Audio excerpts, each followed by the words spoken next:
I know, it's probably not the best thing in my mind to go out there and start feeling bad for multi-million-dollar athletes who get paid hundreds and thousands of dollars a week to score goals while playing hockey.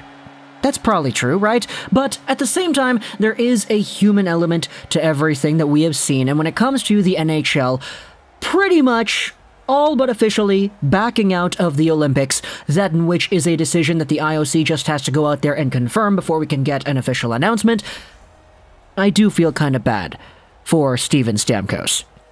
Now, before we go over the entire Stamkos angle, let's just go over what has happened. There are a few tweets going out there talking about the whole situation, but pretty much the NHL is probably not going to the Olympics this season. A tweet from Darren Dreger from earlier this morning says, "Some seem anxious for an announcement officially stating the NHL will not be participating. It's expected that announcement is made either tonight or tomorrow." There are a lot of constituents to inform and discuss the decision with, including the IOC and hundreds of players too. The Athletic had itself an article saying the NHL and NHL Players Association have agreed that players will not be participating at the upcoming Beijing Olympics. We also had ourselves Spittin' Chicklets. We had Hockey Night in Canada talking about this too. The NHL is not going to the Olympics for Beijing 2022, meaning that for the second Olympics in a row, we're having ourselves a second-tier Canadian squad and a second-tier American squad of Canadian and American athletes that are not playing in the National Hockey League. NCAA guys are allowed, I believe. You have guys in the European leagues that are, of course, allowed to go, so we'll see how exactly things go there. This is what Greg Rusinski said about Team USA, if you want an example of how things are going to go. Hearing that with the NHL out of the Olympics, that means that Bill Guerin of the Wild will not be the Team USA general manager. Expect John Van Wiesbrock of USA Hockey to run point on putting non-NHL team together for Beijing. Okay, he's missing an there, putting a non-NHL team together, but I think, Twitter character limits. But when it comes to the Olympics, this is not a decision that anybody is super surprised about, especially if you've been paying attention to the NHL the past few weeks. The way that the entire league has pretty much torn itself apart inside out when it comes to positive cases. I believe it's 15% of the entire NHL and its players are in protocol right now, and I believe there are only 5 teams, something like that don't have at least one player that is in protocols right now. So it's kind of rough looking at the NHL and how the games have been getting cancelled recently and trying to project how this fits in with the schedule of a 3-week Olympic break and getting everything done to the point where you have yourselves a full 82-game season completed. Here you go. This is the Frank Saravalli tweet that goes over it as of today. 131 players reported in active protocol, so 18% of rosters. 12 players over the last 24 hours, including 7 players cleared, so 7 players that have gotten removed, I believe that's what it means. 24 teams with at least 1 player in protocol. 50 games postponed, with 45 of those games coming in the last 8 days, and there's 1 game scheduled until December 27th, which is Tampa Bay and Vegas, and we had ourselves some more news saying that Alex Pietrangelo and Evgeny Dadonov of the Vegas Golden Knights are both now in protocols, so yeah, that game, I don't really know what's going to happen. We'll see what happens if it actually goes on. But there are a lot of cases, and this is not talking about, how many of these players that are positive are asymptomatic, how many of them are actually able to play. There's a little bit of a divergent when it comes to what exactly the NHL is looking towards doing and what people feel like they should be doing. Should they be prioritizing holding the virus back and limiting the spread? Because if they're doing that, then why are you even playing games? You should be canceling them. Or if you're going to go out there and say they should prioritize actually playing the games as long as the players are able to play the games and actually moving forward in a world where the virus is not going to go away, we're always going to have this with us now because it's just here in the world, then all of a sudden there's a big problem to be had with the quantity of protocols and tests that are going out to everybody, holding people back even though they may be asymptomatic. We had ourselves, Steve Yzerman had that perspective too. And yeah, 100%, there are pros and cons to both sides. If you're not allowing the players to play, then all of a sudden revenue, there's no more money to be made, the season is a waste of resources, and is it really going to fix anything? Are we really going to limit the spread of the virus if the NHL stops for a week or two?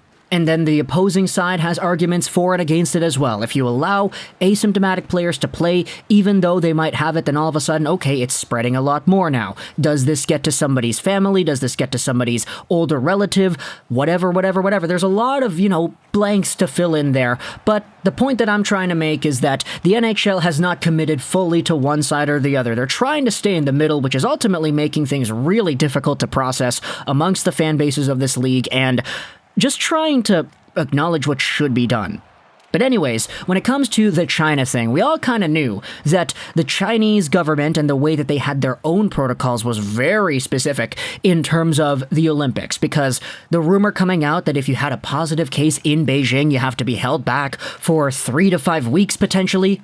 That was some pretty damaging news for a lot of NHLers that were interested in going to the Olympics. And now, having the decision be made that, okay, the NHL has paused up way too many games over here, there's so many people that are in protocol, teams are not able to function, we might just use the 3-week period we had for the Olympics as catch-up time for our league and the games that we ended up missing. You gotta remember, the NHL made 2 schedules at the beginning of the season, one with the Olympic break and one without. So we'll see how exactly they're going to be able to schedule games, and come on, like everybody's talking about, oh, the arenas are all full because there wasn't anything planned.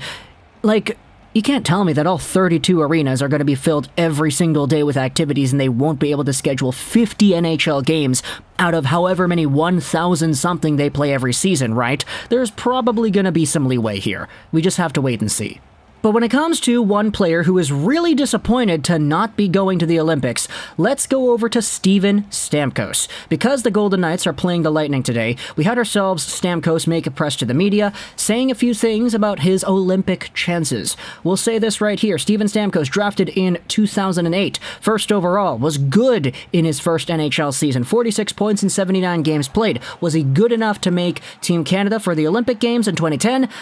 Unfortunately not, even though he won the Maurice Richard Trophy for most goals in the league with 51 goals and 95 total points in that season. Take a look at 2013-14. Alright, Steven Stamkos is over a point per game. He's coming off the coattails of being a top NHL goal scorer. He had 60 goals in 2011-2012 and was over a point per game in all the previous few years. But in 2014, he got a knee injury, not able to go out there and play. Super unfortunate. Next up, 2017-2018, still over a point per game, a near 30-goal guy. He was actually starting to get a little bit more of a playmaking edge to his game around this time frame. And guess what? No Olympics, because NHL's not going to the Olympics, baby. Sorry. And now this season, Steven Stamkos has arguably been one of the best players he has been in a while. He had 34 points in 38 games last year in the shortened 56-game campaign. He matched that total output in 10 fewer games this year. So Stamkos, on a team that does not have Kucherov, does not have Brayden Point, he's doing pretty well as well. And you can definitely see that he's a guy that was probably going to be on the radar for Team Canada had the NHL players actually gone to the Olympics. Stamkos said it's disappointing on no Olympics being likely. He grew up dreaming of winning a Stanley Cup, and I've been able to accomplish that twice, by the way. You grew up wanting to represent your country and win a gold medal. That's something I probably won't have a chance to do now. He said, to his knowledge, a majority of the guys on his team have taken the booster shots. They were offered earlier on by the team, and like the vaccines, guys were on board. As far as he knows, they are playing tonight. He also said he was always optimistic about the Olympics, saying last week he would go even with the protocols. So even if he gets stranded in China for 5 weeks at a maximum, he said, screw that. What's 5 weeks out of my however many 80-plus year lifetime that I'm going to live and 30-year-old something self that I am today? 5 weeks, as long as I get Olympic gold, I'm all for it. I missed out on this 3 times already, and he doesn't care. He said ultimately, though, it'll be the league's decision as to whether or not to send players. He was still comfortable if he made the team to go, but it looks like we're not even going to have that decision to make. So, for Steven Stamkos, this is an unfortunate chapter in the guy's career. Obviously, winning 2 back-to-back Stanley Cups is pretty good. Scoring one of the best goals that we have seen in a long time in the finals in 2020, where he only literally plays like 3 minutes and he scores a goal, and then being an absolute monster in last year's Stanley Cup playoffs as well, and having everything carrying over to this season where he is over a point per game and doing better than he had before, despite the fact that the other 2 best players on the team, and Kucherov and Point, are also out. So, Stamkos, the guy is 31 years old. He'll be 35 by the time the NHL is able to go to the Olympics, let's assume that 2026? Yeah, 2026 is gonna happen, and the NHL players go. I mean, Crosby was speculated to be going to this Olympics, and he's 35, so Stamkos, I mean, I don't want to make it seem like he's absolutely never gonna have a chance to make the 2026 Olympic team, but like, I mean, Connor Bedard's probably gonna be a good contender. Connor McDavid obviously is gonna be top of the world. There are a lot of things that can go right between now and then for other players that will eventually kick a guy like Stamkos off, but if Crosby went out there and was able to be an Olympic candidate at 34 years old, then who knows if Steven Stamkos would be able to do the same. I'm just really not too sure. Let me know in the comments all your thoughts about Stamkos and his story, NHL players not going over to the Olympics, and all your thoughts about everything. I hope you enjoyed this video. And bye.